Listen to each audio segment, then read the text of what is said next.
Acting constitutionally or seizing the opportunity to stay in power. Afghan President Hamid Karzai announced bringing the country's election forward to April instead of August, risking a confrontation with his own election commission and his Western backers.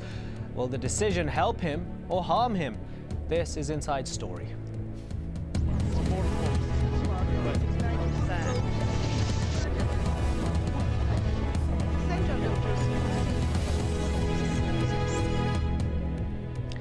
Welcome to the program. I'm Imran Garta. The Afghan President Hamid Karzai has announced that elections will be held early as soon as next month. He says it's because his presidential term ends in May, but others claim he's called an early poll, so he's more likely to win another term in office. Last month, Afghanistan's Electoral Commission announced that elections would be held in August. But according to the Constitution, Karzai's term will end on the 21st of May. This would lead to a power vacuum, leaving the country with no elected leader for 3 months. By calling for the elections early, the last available day is the 21st of April. This date is being criticised as too soon for the elections to be fair. In northern Afghanistan, some voters might not make it to the polls as many roads will be blocked by snow. The security situation in the south of the country is currently so bad it would be difficult to hold safe elections there. Other candidates for the presidency have not yet declared their intention to run, and to make the date even less feasible, voter registration hasn't even been completed. Well, Hamid Karzai's popularity has plummeted at home and abroad. Some say he's called the election early in the hope that the only people able to vote next month are his supporters, and maybe trying anything to keep his job. We supported him. In emergency law, we supported him. And presidential election, we supported him. But since he became the president of the country based on the counting of the ballots, he thought of himself that he can do it himself. So he started to completely marginalize the rest. At the end of the game, at the end of his days, maybe people of Afghanistan would experience a sort of like Robert Mugabe, Hamid Mugabe of Afghanistan, which really wants to confuse everything in order to retain his power. Well, joining us today are our guests in Kabul, Mirwais Yassini, Deputy Speaker of the Afghan Parliament and one of the candidates running for the upcoming presidential elections.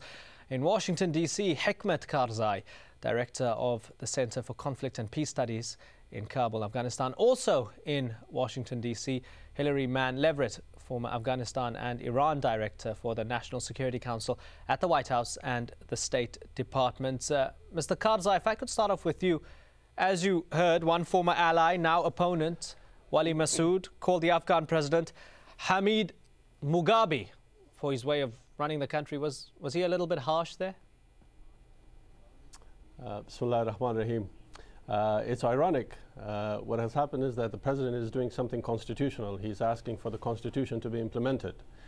Many of the same people who are calling him Mugabe were the people who said, look, you should hold the election on time. You should hold it on the time that the constitution permits for.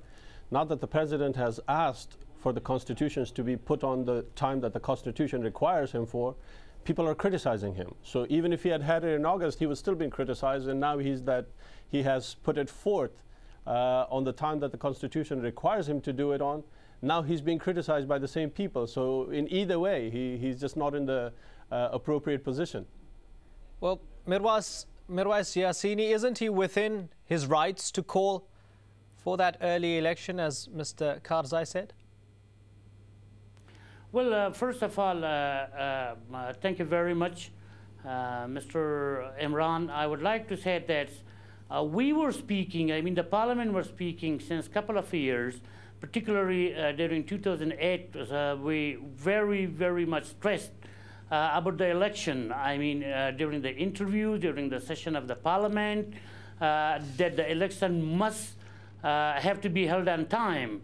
But nobody paid attention, and we reached to a point that either we have to, one way or another way, to see the breach of the Constitution. I mean, if we go to 29 August, the president has to hand over the power on the 21st of May. So then there is 3 full months we have to exceed the power, or the president has to retain the office for 3 more months unconstitutionally. But now the president decided to bring the election forward.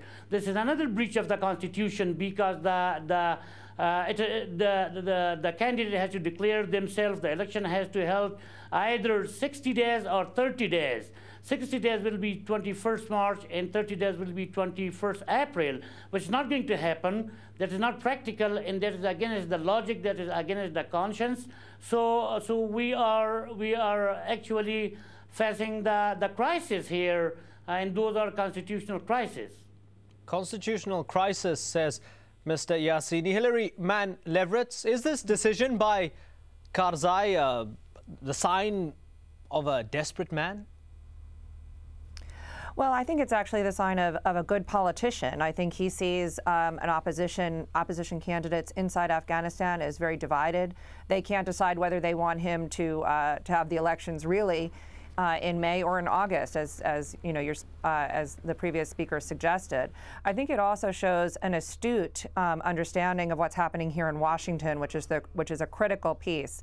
And that is that the new special envoy, Richard Holbrooke, has come out publicly and said that Karzai is not fit to stay in his position. The U.S. has all but abandoned Karzai and is now sending at least 17,000 troops to Afghanistan without even talking to President Karzai about that. As an astute politician, I think Karzai sees the writing on the wall, that if he waits until the end of August, he just gives the United States much more time to go through its policy review, send more troops, and continue to support potentially other candidates opposed to his presidency. So I think as an astute politician, he sees the writing on the wall and is not going to wait around to be ousted. Interesting view. Hamid Karzai, are these the signs of an astute politician who has generally pulled the rug from beneath the feet of his opponents so that he has the upper hand coming to that election? Well, in my opinion, I think there are two issues. One, of course, is the issue of legitimacy, and then the second one is, of course, of security. I think President Karzai knows that he cannot hold the election in late April, as Article 61 of the Constitution requires. But he also knows that the opposition is fragmented. I think to him what is most important is the issue of legitimacy and security. And this is the legitimacy that he's really trying to make sure it's maintained. Whether he's an astute politician, I think all Afghan knows what he's been able to do is do a remarkable job in certain ways of pulling a lot of the individuals together, putting the country together, the fact that we have not faced any civil war. That I think speaks pretty clearly. Yeah, but he's got the help of thousands of foreign troops to make sure that there isn't a civil war. Surely they have a role to play there as well. I fully agree with you. I think the international community that has been there has done a very good job to the most extent, but at the same time you have to understand that the Afghan government, without the role of the Afghan government, without the role of the Afghan people, the international community would not have succeeded, whether it's defeating terrorism, whether it's having these elections, or whether in any other matters, whether it's building schools. It's the Afghan support that is required, and sometimes we take this Afghan support really for granted. I mean, it was mentioned by the speaker that this government particularly has plummeted its support from the population. But recently there were surveys from BBC and NBC that this government still has 55% of the support from the population. So I'm not sure what kind of data are we looking at, or from which side are we looking at. Okay, let's pose this to Mirwais Yassini. Does Hamid Karzai and his government have the support of the people? Well, if he had the support of the people, there would not have been that much candidates to run for the office. So I'm sure, unfortunately, the president lost his support inside the masses, and there is no enough support for him, and that he can be transparently re-elected. So support-wise, he's facing huge problems, and everybody knows that. If you go back to the survey, I mean, with all the respect to the survey of ABC, BBC, but I doubt if those were done properly. If I'm right, I mean, if you like it, and now when we do the survey, we candidates, we do the surveys, and we get our popularity inside the masses and tribes here, that has fallen by far more than it was anticipated. Hilary Mann-Leverett, another group that also seems to be gaining support in Afghanistan is undoubtedly the Taliban. How much of a worry is that for the United States? It's a significant, serious concern for the United States. It's what has refocused our attention on Afghanistan after we diverted our resources from Afghanistan to Iraq. That's what has brought us back to Afghanistan, is the resurgence of the Taliban. And that's, I think, what the whole policy review and the injection of at least 17,000 more U.S. troops into Afghanistan is all about, is to try to push back the Taliban. I think how this comes into the prospective presidential election is that Karzai, is an interesting person. He was never, I would argue, he was never enormously popular by all Afghans. When we participated in Bonn to set up the new government after the ouster of the Taliban back in December 2001, Karzai was selected not because he was the hero of all Afghans. He was selected because he was minimally acceptable to the most to most segments of different power sectors within Afghanistan. Minimally acceptable. Does the U.S. consider that it has better options now with other possible leaders? Well, that's a great question. Karzai has always only been minimally acceptable. My concern now is that the U.S. is looking potentially to others in Afghanistan who they think may have a stronger hand to play in terms of trying to bring some more stability to Afghanistan.